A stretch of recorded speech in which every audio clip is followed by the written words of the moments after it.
Imagine your life, that instead of being born to this, you were born to this. That's the reality for more than 800,000 men, women, and children in the Mathare Valley slum in Nairobi, who have barely enough electricity, no running water except from a spigot where God only knows where the water's coming from, and no septic system, where small children have nowhere else to go to the bathroom but in the middle of the street. The saddest part is these villages are only minutes away from the modern world. Then you'd ask yourself, how can this happen in the 21st century?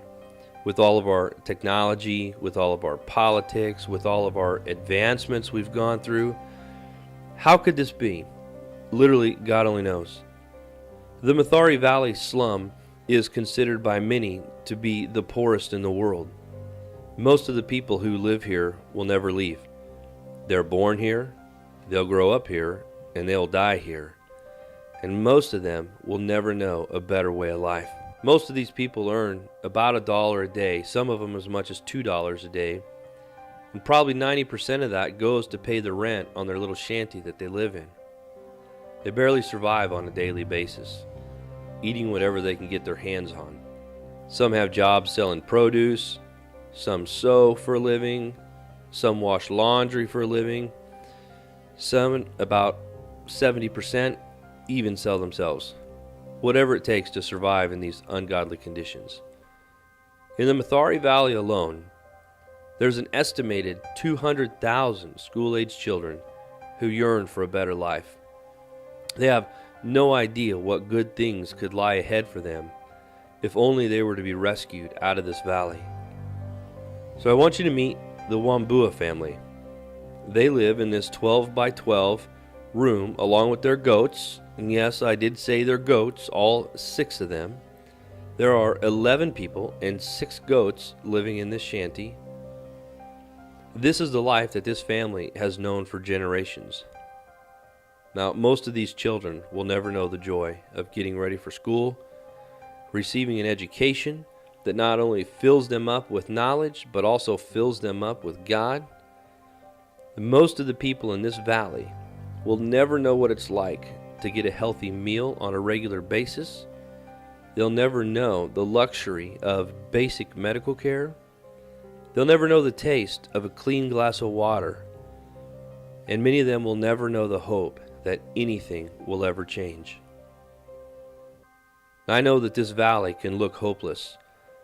It can look like there's too many people, like there's not enough money, and like this mountain is much too big to ever move. But it's just not true.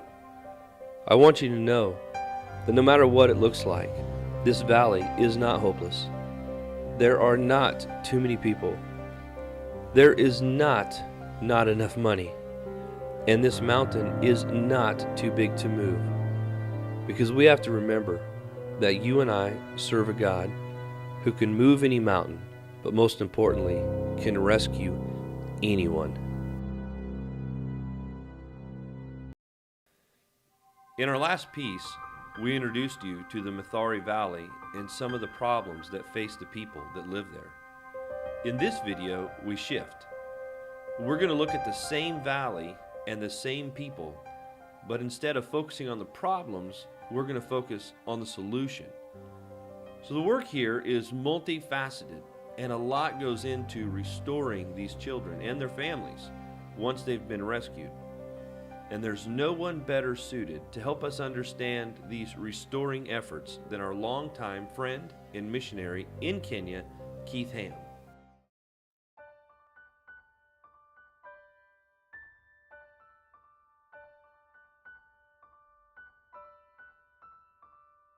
My name is Keith Ham, and I'm a missionary here with Christian Missionary Fellowship.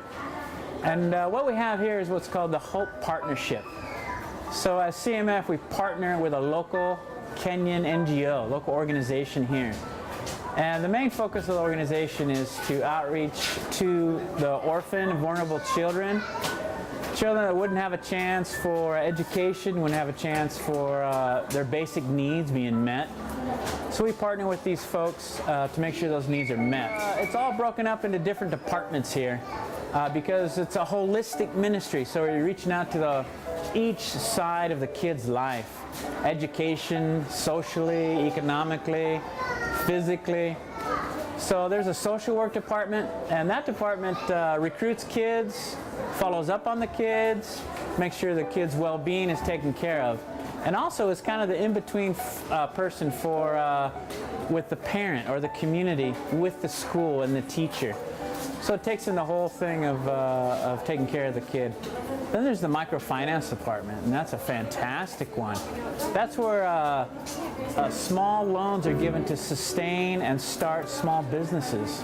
And those businesses help people to be self-reliant and take care of their own needs, so they're not always reaching out for handouts and things like that. And then there's the education department. Oh my gosh, what a way to bring hope and a future to a kid is to provide education for them. So the teachers, the principals, even the kids themselves, they're all part of that education whole part there. The kitchen, the food. Oh my gosh, nutrition is a very important part of their life. The food they receive here at the center is the only food they get the whole week. So we pile on the food. There's a whole menu with, there's fruits and vegetables, there's rice and beans, there's meat. And at the end of the day, the young kids get a big glass of milk. So nutrition's a big part, and cooking and food preparation, the supply of the food, all that's a huge part of the work here. Now the clinic comes under the community health education or community health evangelism part of the work. The kids' health, sometimes they get sick, they get a skin disease, or they get a stomach infection, and we have a clinic that takes care of their needs. The sewing program comes under the skills training. So parents, women from the community who don't have skills, they don't have education, when they come to the sewing workshop, they learn a skill, they learn it very well, and then when they graduate from the program, it takes about 6 months to graduate, they're given a machine, a sewing machine, and they can take that machine, go out into the community and start their own business. This is Mary. I just talked about skills training. I don't know how to sew. If I took a needle out, I'd pinch my finger and start bleeding. But Mary here teaches our women how to sew. Mary, tell me just the greatest impact that you've seen in that skills workshop with the sewing ladies. The mothers are very impressed because now those who have finished, they have their businesses, they have something to eat because they are making dresses, they are making shirts, they are making bags, selling to their customers so that they may get food and house rents. When these folks realize what Jesus has done for them and how they can love God back, churches are formed and people come and worship and express their love to God. So the spiritual side, like I said, is holistic, economic empowerment, physical empowerment, social and spiritual. And that's the grand scheme of the whole thing. As you see apparent and immediate needs, and as you meet those needs at people's point of need, they come to Jesus Christ in a real natural way. And God is glorified and God is honored.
I hope you've enjoyed your stories, the things that you've seen, the things that you are now aware of that we are involved in here in the Mathare Valley.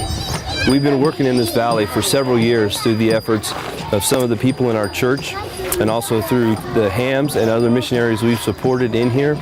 And now we really hope that God has captured your heart for how we're going to move beyond the work we've been able to do into the work that we're going to be capable of doing in the future.